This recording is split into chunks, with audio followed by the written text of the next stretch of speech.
They made money overnight, hand and fist. It was a joke. They would make it, blow it, make it back. They give me more money than the car cost, and I would buy them the car. Wait, you can't do that today? No, you try it. I won't. You try? No, serious. That would be one of the worst mistakes in your life. And you don't want to deal with that, right? Does he want to deal with that? Because I feel like Floyd looked at you growing up like every other fighter, and the persona and the lifestyle was like growing up in the hood. We looked at it like that's Mike Tyson. We see the cars, the jewelry, the flair. Like He's a little too into himself. I was the same way too. But you have to come to reality some way. You have to bring your head down to God. We're nothing to.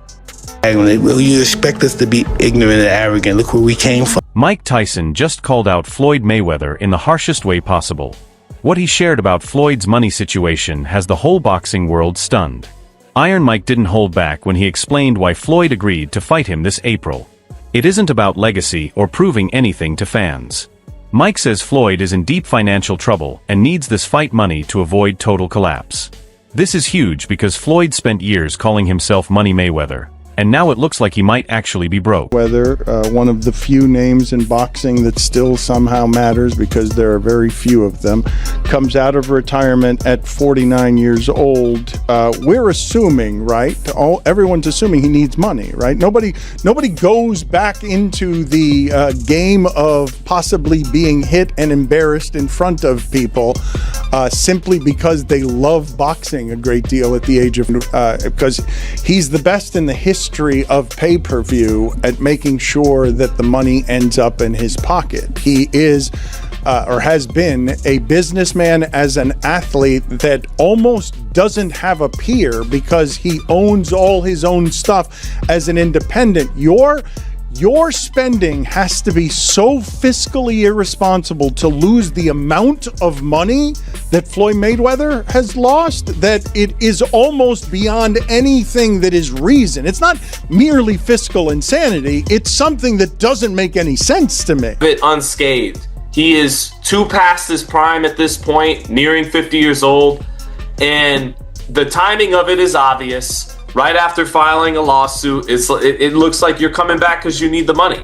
You coming, but not for the right reasons about wanting to break records and prove your greatness one more time and all that stuff. He's coming back for the money. And I know George Foreman came back for the money. They've all had to come back for the money for the most part. But Mike Tyson recently did an interview where the reporter asked why he thinks Floyd suddenly wants this fight after claiming he was retired for years.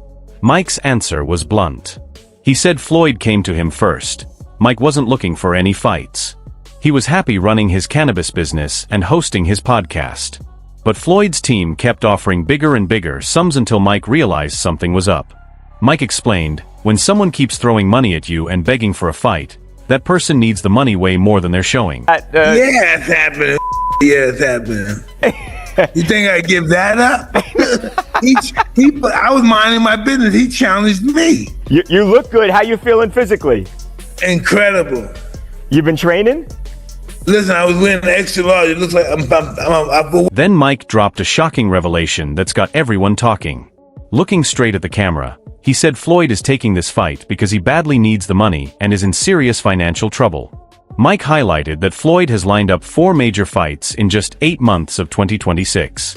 He fought John Gotti III, will face Mike in April, then a Greek kickboxer named Mike Zambides in June, and Manny Pacquiao in September.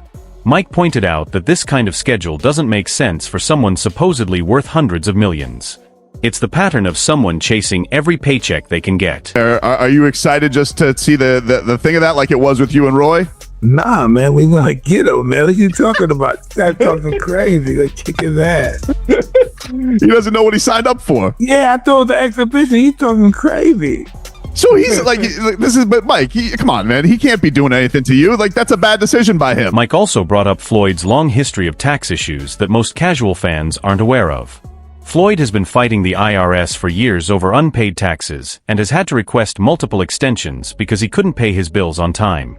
Mike said, think about how crazy that is. Floyd earned over $180 million just from the Manny Pacquiao fight in 2015, along with hundreds of millions more from other bouts, yet he's still asking the government for extra time to pay taxes. That's not what someone with massive wealth usually does. I've trained with all the best fighters in the world, but in order for Floyd to come back, right, to be able to command the kind of money he wants, obviously I'm not sure if he's in financial problems or not, but why would you at this age come out of retirement after not fighting since what, 2017, if I'm not mistaken, something Yeah, it's like been that? about 8 years. Yeah, 8 years.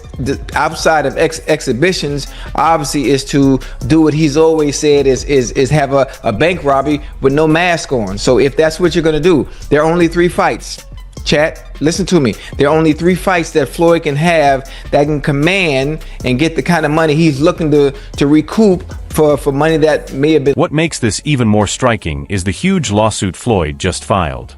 He's suing Showtime Networks and his former advisor, Al Haymon, for $340 million, claiming they took money from him over the years through shady accounting and contract tricks. Mike made a sharp observation. He said, if Floyd is really as rich as he says, why is he filing lawsuits claiming people stole hundreds of millions from him? Either the money was taken and Floyd is now broke, or he's exaggerating the theft to get more cash from Showtime. Either way, it doesn't look good for Floyd's true financial situation. Of him maybe in financial trouble is, as of February 2026, Floyd Mayweather has initiated a massive $340 million lawsuit against Showtime Networks and former executive Steven Espinoza. So he's trying to get some bread right now. The estimate is that he made over $1.2 billion. Mike also brought up the recent Logan Paul situation. Logan revealed on a podcast that Floyd still owes him $1.5 million from their exhibition fight in June 2021. That's nearly 5 years ago, and Logan hasn't been paid. He explained that Floyd reportedly pre-sold the fight to a company in Dubai for $10 million, then made a separate deal with a US promoter to actually hold the event. Essentially, Floyd sold the same fight twice and kept all the money without giving Logan his share. Mike said, "This is classic Floyd, always finding ways to maximize every dollar and conveniently forgetting to pay people what he owes." It's there. Has he paid you, or is that something that you can't disclose No, right now? he has not paid me in full. That is a fact. No Short a few mil, yeah. Wow. Still a few mil. Yeah, oh yeah. Have you been in contact with him? Nah, we're taking this one to court. No, are you being serious? Is this like a Do I look serious, lady? You do. I'm just making sure. I apologize. Really? I'm just... Nah, I'm fucking with you. I'm not fucking with you. Yeah, we're taking him to court. No way. Yeah. Oh my goodness. So, Yeah, see you in the courtroom. Congrats, you're going to prison, Floyd. Oh my goodness. The reason Mike's words hit so hard is that he's been through a similar financial disaster himself. In 2003, Mike filed for bankruptcy with $23 million in debt, even though he had earned over $400 million during his prime. He spent recklessly $580,000 on his 30th birthday party for 700 guests, 3 Bengal tigers at $70,000 each plus $200,000 a year for their care, and a 52-room mansion in Connecticut that cost millions to maintain. He also traveled with an entourage of over 50 people. Mike lived like money would never run out, and eventually it didn't. 49. He's probably incredibly confused why someone keeps selling his mortgages. He probably has a dozen homes. And 3 dozen different people holding his mortgages lately. That's why he's fighting. It's the price of blow pops that has brought him back into I'm sure all of it. fighting. And he doesn't look, from where I was sitting over the last 20 years, didn't seem like he was like super fiscally responsible. This is the least surprising thing ever. Well, you say it's the least surprising thing ever, but can you, Jeremy, just look up for me, okay? The amount of earnings that we're talking about here. But here's where Mike and Floyd differ completely. When Mike went broke, he faced it head-on. He didn't hide or pretend everything was fine. He filed for bankruptcy, handled his debts legally, and spent the next 20 years rebuilding his life with smart business moves. Mike launched Tyson 2.00, his cannabis company that now makes over $60 million a year. He started the Hotboxin' with Mike Tyson podcast, which became one of the top shows in combat sports. He landed major movie roles like The Hangover, earning millions and connecting with younger fans. He even fought Jake Paul in 2024, making $20 million while drawing 65 million concurrent Netflix viewers, setting a record for the most streamed sporting event ever. According to Mike, Floyd is doing the exact opposite. Floyd keeps claiming he's incredibly wealthy, but his actions tell a different story.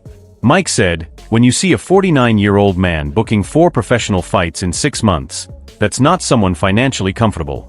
That's someone chasing paychecks because bills are piling up and money isn't coming in like it used to." Mike also highlighted how expensive Floyd's lifestyle is every single month. Constant private jets, multiple mansions in different cities, a car collection with Bugattis and custom Rolls-Royces, an entourage of dozens of people, and strip clubs that require ongoing investment. All of that costs millions just to maintain his image. Before you even factor in ticket sales, sponsorships, and international broadcast rights.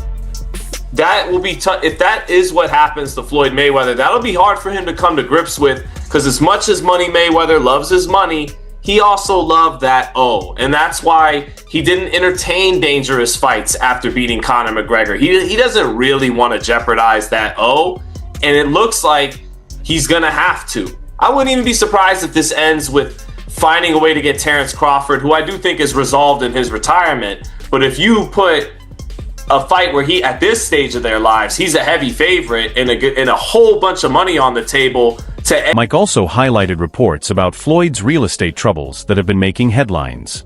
Floyd reportedly faces foreclosure risks on 2 properties, and there were serious issues with bounce checks for unpaid rent on a Manhattan penthouse he was leasing.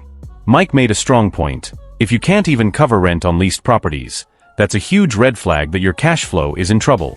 You might have assets on paper, but if you can't access liquid cash to pay bills, you're in serious financial danger. Mike added another eye-opening detail. Floyd recently took out a $54 million loan using his assets as collateral, with a shocking 9% interest rate. Mike explained that no one with hundreds of millions in liquid cash would take a loan at such a high rate. That's something only someone cash poor and desperate would do, even if it means paying huge interest. This loan shows Floyd needs money immediately and can't access his supposed wealth. Mike then broke down why the Tyson fight is so critical for Floyd.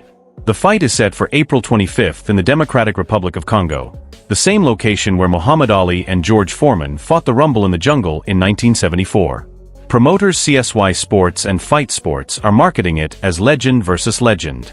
Early projections suggest this could be the biggest combat sports event of the year, with industry insiders estimating 100 million pay-per-view buys worldwide.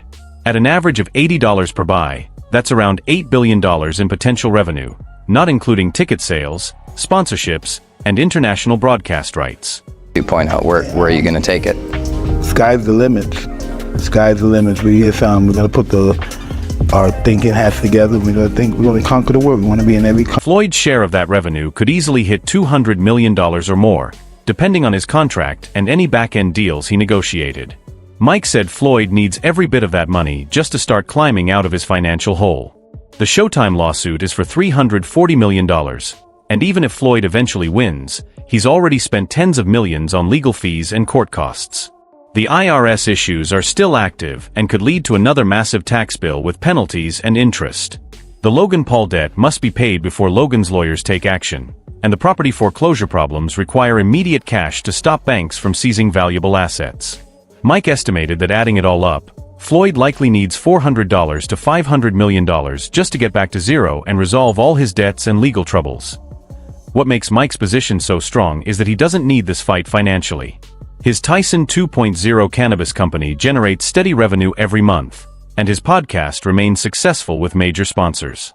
He recently bought a $13 million waterfront mansion in Palm Beach, Florida, with 6 bedrooms, 11 bathrooms, a private pond, and an 80-foot swimming pool. He also purchased an adjacent property on a private airstrip for $1.69 million to store his jet. Mike is living comfortably and doesn't need to risk his health in the ring at 59, but Floyd kept raising the offer until it was too high for Mike to refuse. It was recently said that you're going to be fighting Floyd Mayweather. Why the hell did he agree to fight you? That seems like a bad decision by him. Well, listen, I was minding my business. I'm flying my birds, tending to my children, and he's the one, he came with the sign. His name was on the contract signed already. And he was talking really bad and nasty to me, and so I was like, God damn. I thought we were friendly, talking crazy. He said, all right. That's got to be such a cool thing for boxing fans, though, Mike, to have 2 of the all-time legends. Mike also explained how their training styles reveal a lot about their financial situations. He said he trains because he genuinely enjoys it. He wakes up at 4:30 a.m. to run 2 miles through the hills because it keeps him healthy and energized. He works on boxing techniques with Rafael Cordero, a legendary MMA coach, purely to learn and stay sharp. For Mike, this fight is almost like a costly hobby that happens to pay extremely well. There's no pressure, he doesn't need the money to survive. Floyd, on the other hand, is training out of necessity. According to Mike, Floyd needs this fight to happen and has to look perfect in all promotional material. He can't risk injury in training, because pulling out would ruin pay-per-view sales and his paycheck. He also can't afford to appear slow or old in leaked sparring videos, as that would reduce public interest and lower buys. Floyd has to make massive numbers or his financial situation worsens. Mike said you can see it in their interviews. He's relaxed and joking, while Floyd looks tense and serious. That's the difference between fighting because you want to and fighting because you have to. Mike also pointed out Floyd's rule negotiations as a sign of desperation. At first, Floyd's team demanded 16-ounce gloves, 2-minute rounds, and no official judges, basically trying to minimize every risk and avoid a knockout loss. Mike's team pushed back, and they finally agreed to 8 2-minute rounds with 14-ounce gloves.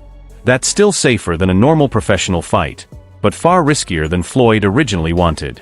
Mike's point, Floyd only accepted the riskier terms because he needs the huge payday badly enough to take on more danger.